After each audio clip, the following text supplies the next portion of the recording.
It's easy to hear your favorite artist on WFPK from wherever you are. Listen on your smart speaker, live stream from our website at WFPK.org from Louisville Public Media.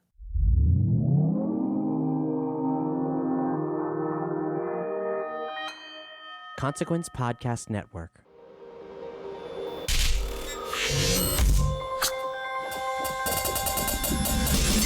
And welcome to another edition of Kyle Meredith With. It's the interview series presented by WFPK at WFPK.org.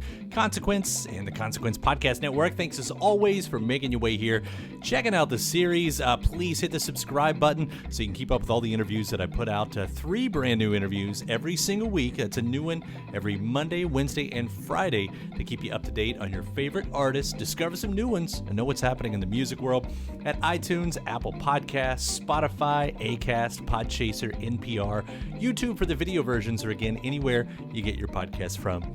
I'm Kyle Meredith. Today, I'm going to be talking with the Go-Go's drummer, Gina Schock, about her new book, Made in Hollywood, All Access with the Go-Go's. It's a photo collection that takes us back to the band's early 80s explosion that also contains essays from some of, their famous friends.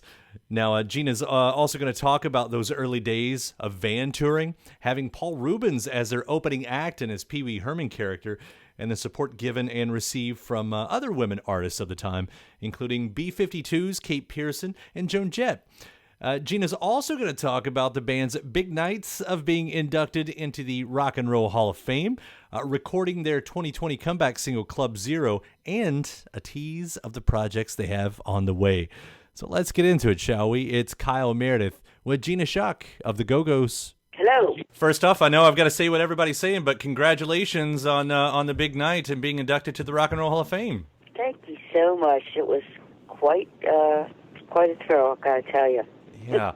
Well, I know for you and you all, but for a lot of us fans, it's a long time coming.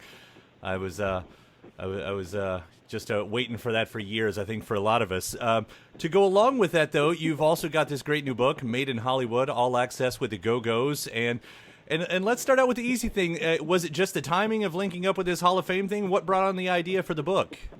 Oh my gosh, the book idea has been floating around for decades. I've wanted to do the book. I needed somebody to help me to put it together because it was just too overwhelming. You know, I mean, I have so many pictures and so many posters and buttons, and I mean, you name it, I've got it. And I had to have somebody to help me with it because I just too much. So finally found the right person.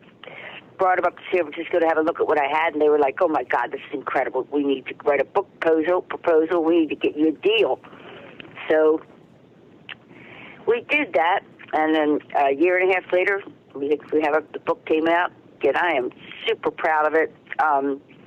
It really was a labor of love. It was really the whole process of the book was fantastic for me because I was just reliving everything, you know. Looking at the photos and writing the stories with photos about what was going on, you know, in that particular photograph or during that particular time period. And it was very heartwarming, the whole thing. Well, these type of photos have always been sort of my favorite, the candid photos. I mean, you have the stage shots and your gods on the stage, but then you get, you know, those little moments in you know, off the stage, in the green room, outside at the airport, in the van. Yeah, no, I just wanted to capture, you know, things. I mean, at the time, I was just snapping away at my bandmates. You know what I mean? I wasn't thinking, oh, one day I'm going to put this all together and have a photo book. I wasn't thinking that far ahead. I was just having fun doing what I love to do, which I love photography. And you know, it's just I have very willing subjects in my bandmates. So we were just, you know, a gang of girls having fun, taking photos. Yeah. When you look back at those, you said, you know, reliving those moments. There's one you've got titled Van 81, and I thought, I wondered, like, can you still feel that van? Do you know what that van feels like? Oh my God, that van was so horrible. We destroyed that van. By the time we were finished with it, I think we left it in Chicago. It was just destroyed. We had written all over the ceilings, and it got all busted up, and got hit by another car, and it was a mess. It was horrible. We were driving around in that van all over the entire country in a 12-seater van. Jeez. We all pay our dues. Yes, we do. We were paying our dues. It was the five of us plus a sound man and a front of house guy. Oh my God, it was outrageous. With this book, you also have a lot of friends, artists, writing as well. One I was caught off guard, and I think there's it seems to me there's always one person that every interviewer is like, how did they get in the book? But when I saw Paul Reubens on there, I thought, how did he get in the book? Because Paul, when Paul first came out, we thought, wow, he is incredible. This guy is so funny. And so we were doing 3 nights at the Greek Theater. So we asked Paul to come out and do his little shtick before we went on each night. And he showed up and did exactly that. And, I was talking to him the other day, and it was like he said, half the audience just stood there with their mouths hanging open, didn't know what the hell to make of this character, Pee Wee Herman, and the rest of them thought it was hilarious. So it was, a mixed bag for him. But he did his Pee Wee Herman thing, and the rest is history. Oh, I love that. Kate Pierson also in here. I'm also a big fan of Kate, and you've got to pick. Yeah, you and Joan, Jett. When I talk to artists, especially women of the '90s, they talk about really being pitted against each other and never being able to collaborate. I don't really get that same sense, especially looking at this book, as the scene that you all came up in. Was that ever the case? No, not really for us. I've never really felt that way about other women artists or anything. We've always been supportive of other women artists because there were so few when we were coming up. You know what I mean? Yeah. And so we were always happy when another woman artist would make it. Amazing. I say again, gods of the art that you all are. I mean, also mentioning Kate and Joan in that as well, which, following your all's careers. That was one class, and now here you are in another class, as we talked about, with the Rock and Roll Hall of Fame, pairing you with Tina Turner, Carole King, Jay-Z, Foo Fighters, Todd Rundgren as the main cast there. I don't know if there is a way to kind of put that into words, but what does it feel like being in that class of artists? Do you feel a commonality with them? Well, it just feels like it's been a long time coming. As you said earlier, it's been quite a while where we had just given up and thought, oh, it's never going to happen. And of course, when you give up, it happens. And yeah, I mean, everybody that was inducted, this year as well are all fantastic artists. So we're in a good class, and we just everybody really is thrilled. I mean, we've been talking every day since then, and people are writing, "Oh my God, I'm still on cloud 9. I can't believe it really happened." And I mean, it was just an incredible night. It was who's who. Everywhere you walked, you ran into somebody. And lots of photo ops, and it was just something else. And we got up and played our 3 songs. That was fantastic. We played really well. It was just a magical night. It was just a couple years ago. I was talking with Kathy Valentine in an interview as well, and at that point we were both trying to figure out why you all weren't in the Rock and Roll Hall of Fame, especially considering how many artists through the decades have noted you all as a big influence. Do you know, why it was now finally the time? I mean, it should have been a decade ago, but why now? I'm not sure. I know that there was a change of guard there. People left or were dismissed or whatever, and they brought in all new people at the Rock Hall. So that may have something to do with it. And I think there was a lot of people were giving them pressure about it too, because it was just, I don't know. Every year it was just getting hotter and hotter. The whole subject of us getting in there. You know what I mean? It was definitely time, and we were ready for it. Well, bringing it back into that present, you put out the song Club Zero, which I absolutely loved. We played a lot at WFPK. That came along with the documentary. What does this mean for the future of the Go-Go's? Is there more new music that's been made or to be made? Well, we're talking about a lot of stuff happening right now, because now we're all, I don't know, you know what took a little kick in the pants to get us all right back on track and believing again that people really care about the band, people want to hear us.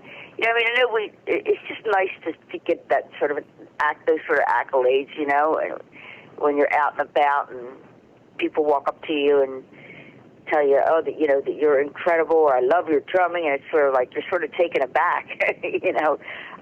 So I think that we'll be out there we have several projects that we're working on right now, and hopefully they'll come to fruition next year. I sure hope so. Like I said, Club Zero, was it easy for that one to be, like, that song just sounds so in the pocket for you all? Well, it's a typical go-go song, but it was not easy to put together because we were in 5 different places. Belinda was in Bangkok, and I was in San Francisco, and Jane was in Hawaii, Kathy's in Austin, Charlotte was in L.A., and so it was really difficult to put that together. I don't ever want to have to do that again. I mean, it took a long time to get it together, but it turned out well. It turned out really great. I'm happy with it. I love it as well. Well, Gina, again, congratulations on the Raw Call. Congratulations on this book, Made in Hollywood, All Access with the Go-Go's, and thank you so much for taking the time to talk about it today. I sure appreciate it, and I hope you love my book as much as I do. It was really a labor of love. When you open that book up and look through the page, you're gonna see this band through my eyes, through a band member. You know what I mean? It's not just some outsider telling the story. It's someone inside the band, and that's what I feel is so cool about this book. We love it. Thank you so much, and take care. Thank you. Mm-hmm. Bye, hon. Big thanks to Gina Schock there of the Go-Go's. Now, I'm also going to include the interview that we kind of referenced here just a few minutes ago, back in 2019 when I caught up with Go-Go's bassist, Kathy Valentine. Now, for this one, we took a trip back to 1994 to discuss the 25th anniversary of Return to the Valley of the Go-Go's, but we also got to talk about what it was like to be in the band at a time when punk had gone mainstream, how many of those artists were citing the Go-Go's as a major influence, and their experience playing with like Courtney Love, Hole, Green Day, and the whole Riot Grrrl movement. Now, at this point, of course, the Go-Go's had not been inducted into the Rock and Roll Hall of Fame, and we did talk about that as well. Kathy got to address that along with so many more things, so I'm going to include that here. Part 2 of Kyle Meredith with the Go-Go's. So, you know, there's always a lot of nostalgia tied to the Go-Go's, but I wanted to kind of concentrate first on 1994 because it's the 25th anniversary of Return to the Valley of the Go-Go's. And by 1994, I mean, the band had already came and gone and came back again. And maybe we just kind of start there. What did it feel like to be a Go-Go in 1994? I felt, very grateful. Obviously I think we had not played together in quite a while. We kind of reunited after breaking up in 1990, and we split apart again. And so it was kind of the first time in a while we had gotten to play and stuff. And it was really exciting to work on something new. That was the best thing of all, to do, to write new material. And that's what made it seem very, it felt valid, it felt relevant to be doing new stuff. And you got 3, songs there towards right at the end of the compilation with "Good Girl," "Beautiful," and "The Whole World Lost Its Head." One of your compositions there too. Why was it not a full-length record? Was there any reason at that point? Well, the impetus wasn't to make a record. The IRS had decided to do the retrospective to kind of cover everything that hadn't been covered in the band's history, I think, and to have an oral chart of the journey of the band. But for us, we felt like it wasn't enough, it wasn't enough to make an interesting package and to really be a journey that it should go up until the present. And the present didn't have anything. So we decided to make something that would bring it up bring the journey of the whole retrospective up into the present day. And that was the impetus. It wasn't like the other way around where, let's make a record and only write 3 songs for it and fill it up with other stuff. Were those sessions any different from the ones in the past? I mean, obviously, with history the way it had played at that point, do you remember how those sessions went? Yeah, I remember very well because, we worked with a producer named John Porter, and John was somebody I was familiar with, and I really liked his whole aesthetic about music and what he was into, and it brought another element. He was very deeply enmeshed in rock and blues, and just a very Catholic knowledge and breadth of taste and what he was into and what he liked. And bringing that to the band was really different, because in the past we'd worked with Richard Goddard twice, who was fantastic, and Martin Rushent, who was also fantastic, but I think both of their strongest influences were a bit more narrower than John Porter. So I think the sound and the production really benefited from it. It was a departure for us. So the sessions reflected all of those new elements. You know, looking at the lyrics of The Whole World Lost Its Head, and you've got that line in there, Mary ate her little lamb and punk rock isn't dead, which I don't know if you meant it to be, but was so well timed, you know, for that era too, considering, you know, punk rock had made its, you know, breakthrough once again with the latest wave and Nirvana and everything that happened there, as history told us. And when you consider, like, if a band is around long enough, if a band is around especially over decades, you get to a point where, you know, there's a lull, and then eventually it comes back around and you start seeing all the influence and all the, you know, bands saying how big of an influence, you know, that band was to them or whatever. What I'm getting to here is it seemed to happen so much quicker with the Go-Go's. Like, here you are only in the second decade, and you have bands right away saying, we love the Go-Go's. They were a huge influence on us. I mean, I think you know, I remember, what was it, Everclear doing Our Lips Were Sealed, and that was still in the, you know, late, early 90s or something like that. And it seems like there was a lot of that going on, right? Yeah, and a lot of the Riot Girl bands and stuff. And I remember the 90s was when, I don't know if they still do this, but a lot of the radio stations were having these big concerts with like Christmas concerts and this and that. And it'd be like a radio station and all the bands of the era would be on these. It was kind of like, I think it might have predated some of the big, you know, annual festivals. Mm-hmm. So we were doing a lot of those, and sometimes there would be bands that, you know, we were kind of worried we would feel like, you know, the Dinosaurs or something, but instead we got so much credit and acceptability. One of the shows we played with Hole, and you know, we were scared. We were scared what Courtney was going to say. And she went up and said, if it wasn't for the Go-Go's, I wouldn't be here. So it was really nice to kind of get that acknowledgement and that recognition at that time. It's appropriate that we'd be talking about this today when the Rock Hall nominees came out. Oh, right. And the Go-Go's were once again overlooked. You know, we've been eligible for some time, and we've never even made it onto the nominating list. And it kind of amazes me that how overlooked we are, considering that the influence was quite acknowledged in the 90s. Maybe not so much now, because as you get further and further away, you know, there's probably more girls starting bands now because of Avril Lavigne than the Go-Go's. but you know, as you get further away, that influence maybe starts looking diluted or something. But the 90s, like you say, it was close enough to when we had been at our heights of our success. There it was a strong influence, and it was felt and it was acknowledged, and that was a nice thing. If I had known then that we would go on to be ignored, I would have been even more happier about it.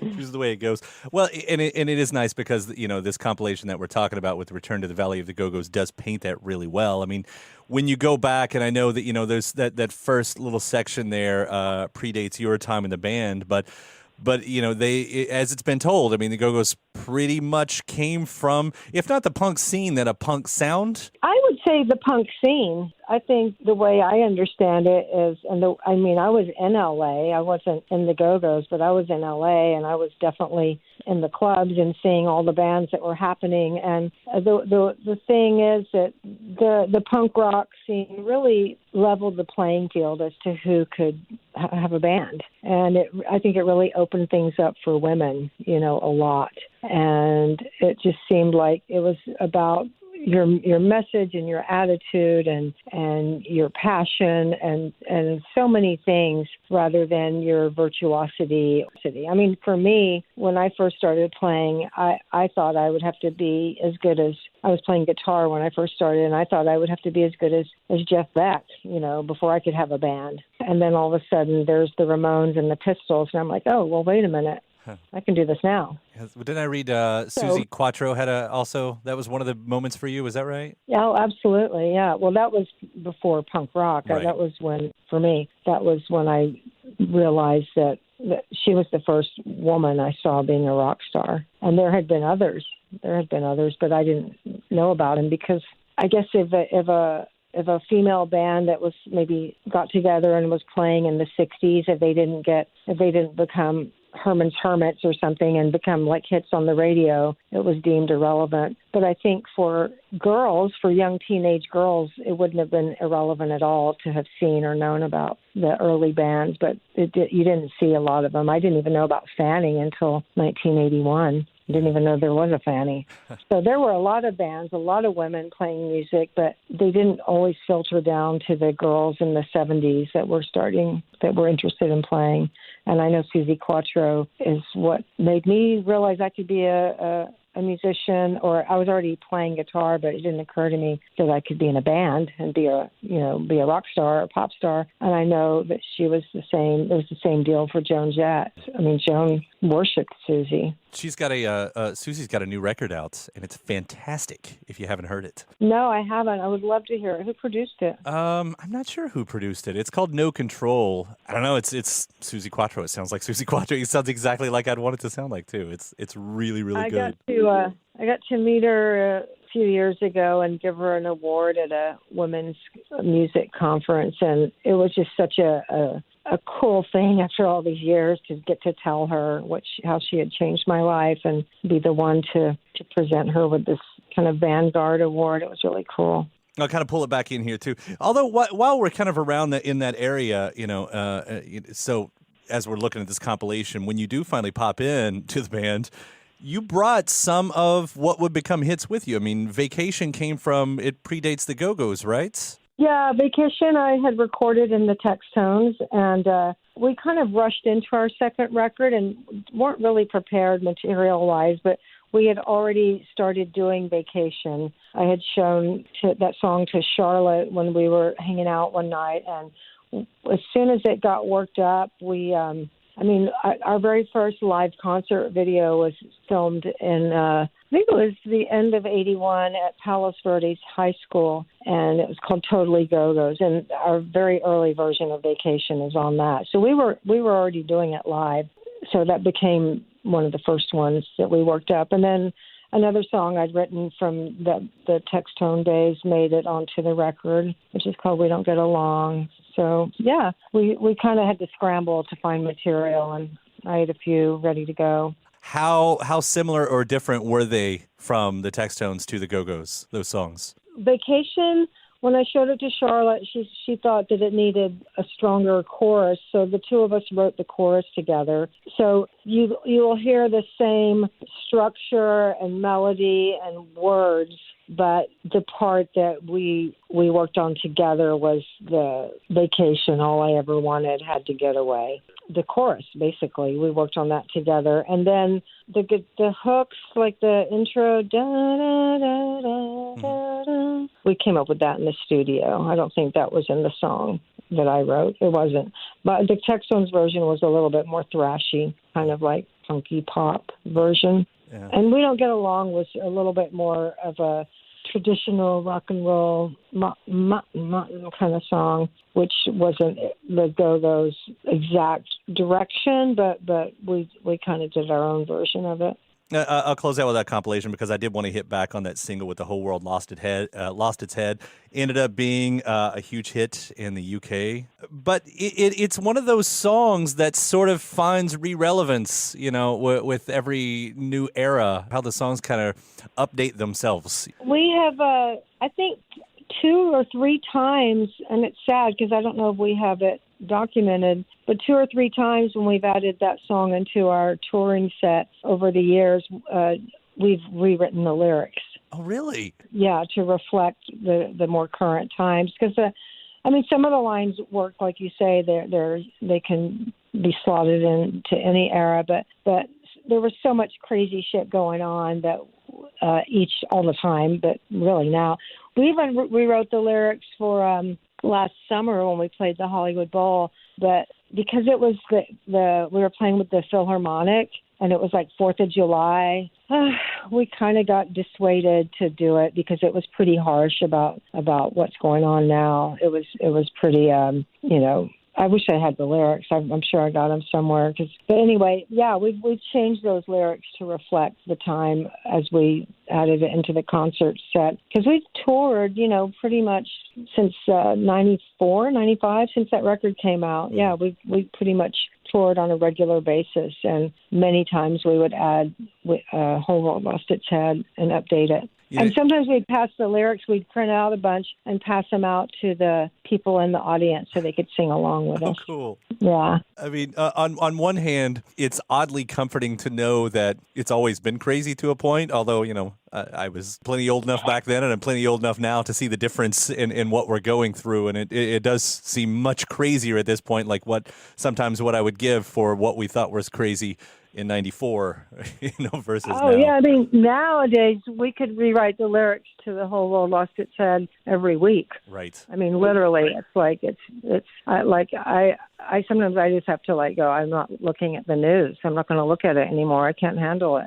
So, yeah, we could redo that one on a weekly basis or definitely a monthly basis, probably this entire last couple of years. But, yeah, the one we wrote last year, it had a lot of stuff in it. It had, I'm sure I have them somewhere. There's probably YouTube live stuff of us doing other versions. We always keep Mary Had a Little Lamb, or ate her little lamb. Right. We always keep that line. It's a hell of a line. It's my favorite line. Yeah, Claudia Schiffer and all that stuff, that kind of got dated. So anything that was dated went out, and there's never a lack of material put in that song. So coming up then, the documentary, is that really what's the big thing that's happening next? Yes, yeah, it is happening next, and I'm pretty in the dark about it. We still haven't seen a cut of it, and we still don't know when it will premiere. But we've been told by the director, who we have a lot of trust in, Allison Elwood, that it's one of, if not her favorite, one of her favorite projects she's ever done. And we're all very curious and really excited about it, because prior to this documentary, the only thing really out there was behind the music, which nobody in the band was thrilled with that. We really felt like they kind of form-fit a narrative that fit what they wanted the story to be, and kind of didn't go into some of the really positive, fun, and influential aspects of the band. So hopefully the documentary will circle around and help that acknowledging relevance issue we seem to be having lately. Documentaries are working so well right now. It seems like we're getting a lot, but each one of them seems to land with the impact that I would guess the artist would hope for. But I don't know. There's something in the air. There's something in the air right now, it feels like, for the Go-Go's. So something significant about the 3 new songs off of Return to the Valley of the Go-Go's. 2 of those songs, Good Girl and Beautiful, were both prominently featured in our Broadway musical, Head Over Heels. Oh, right. And they were highlights, and I was really happy when that we had a good 6-month run on Broadway, and it's now appearing in regional theaters and theater groups and high schools. A lot of high schools are licensing this musical, which is great because it's got so many themes of inclusion and love in all its forms. But one of the things I was really happy about was how they really mined the catalog and chose songs that hadn't had that much exposure. And both Beautiful and Good Girl were just standouts in the musical. That's what I mean. I mean, with the musical going on, with the occasional reunion show you all have been doing, it's time. It's ridiculous, absolutely ridiculous, as you said, that the Go-Go's aren't in the Rock and Roll Hall of Fame. But I can't even blame them. I mean, they have a thing there where people that visit vote on who they think should be nominated. And we're not getting those votes either. So it would be great to say, oh, those Rock Hall people, they have a vendetta against us. But you can't really, because it's just a general kind of overlook. Mm-hmm. We're just overlooked. And, I get it. It took me a long time before I started really crediting Suzi Quatro. I didn't, when you're kind of in the present, you don't really go around talking about what made you want to do what you do. But as you get older and retrospective, I mean, now, especially I've written a memoir that's coming out in April 2020, and I'm super excited about this book. And I think with the book, which really, it's written from the point of view of a girl who decided she wanted to be in a band. Of course, I'm talking in the third person and me, and wanted to be in a band, and traces that journey and the rise of the Go-Go's and from my perspective, the significance of everything we did together and accomplished. And I think with this book and the documentary, hopefully some people will start speaking up, I mean, we did some shows with Green Day, and, the drummer Trey said that he learned to play drums by playing along to Gina on our records. So that always helps when artists speak up, that, and I don't know how, as they go into other female-centered bands, I mean, Whitney Houston and Pat Benatar are nominees this year, and I don't think they would ever say that the Go-Go's were an influence, but there's a lot of females in the 90s that had bands that I think would say that we did the same thing for them that Suzi Quatro did for me. I love the Go-Go's. I mean, you all have put out some of my all-time favorite music. And any excuse I can ever get to revisit it, I always take. I also wanted to ask about what you've got going on outside of the Go-Go's too. Any solo singles or another Bluebonnets? Are you going to do that? What's next after this? Like I said, I have my book coming out, which has been my focus for the past 3 years. It took me to write that, and I finished it, and I've been writing a soundtrack to it. And it's been one of the most creative and fun and exciting musical things I've ever done. And I really like that because I'm 60 years old and I've been in bands nonstop for 45 years, basically. And there's not a lot of females walking around that can say they have not been in a band ever in 45 years. I mean, when the Go-Go's aren't playing, I'm still playing. I'm still in a band and I'm still playing, and I really have enjoyed that. So with this, and I did do a solo record in 2005, but it's really just never been, I kind of just always wanted to be a girl in a band. But doing this soundtrack for my book, it's just really cool to me to be doing something so exciting and new and different and cool at 60 after playing in bands for 45 years that I'm still so excited, and I'm really loving it, and it will be something that will help promote the book and something to make my book appearances more interesting because I'll be able to kind of play stuff that goes along with the chapters. It's completely inspired by it's a soundtrack, basically. It's not just a record. It's not just a song. It's a soundtrack. So it's very different and cool. And the Bluebonnets just did a very short tour in support. We were supporting the Toadies, which is another band from that same era when or what we were talking about, and that was super fun. Great guys, great audiences. That was really good. And the Go-Go's have work coming up this summer, so I'm really busy. I mean, I'm very fulfilled musically, and with this new thing of writing, I think I did a really good job on this book, and I am very much looking forward to continuing that as part of my career. Is I want to continue to write and write more books because I think I'm good at it. Yeah, I cannot wait to read that. Thank you. I'm excited. Yeah.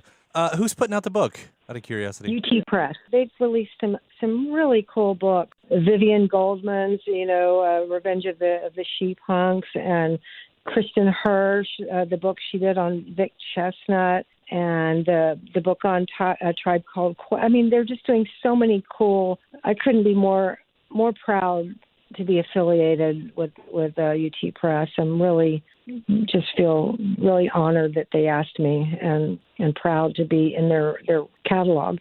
And there'll be an audio book too. So. Well, hopefully we can catch up again when that happens, when the book comes around. I'd love to talk to you about that as well. And Kathy, I would love that. Yeah, thank you so much for taking the time today and heading back in time a little bit with me. I so appreciate it.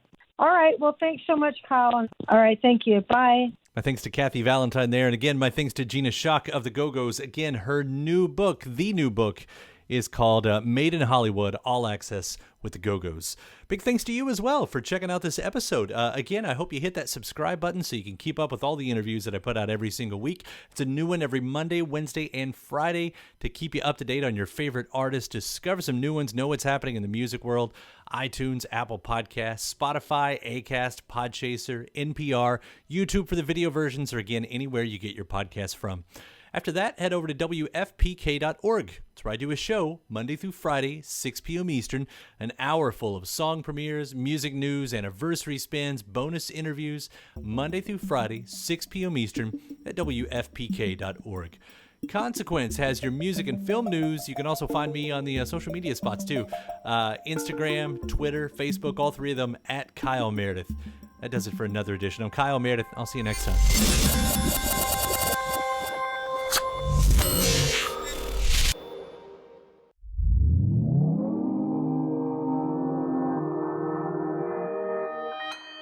Consequence Podcast Network. It's easy to hear your favorite artist on WFPK from wherever you are. Listen on your smart speaker, live stream from our website at WFPK.org, from Louisville Public Media.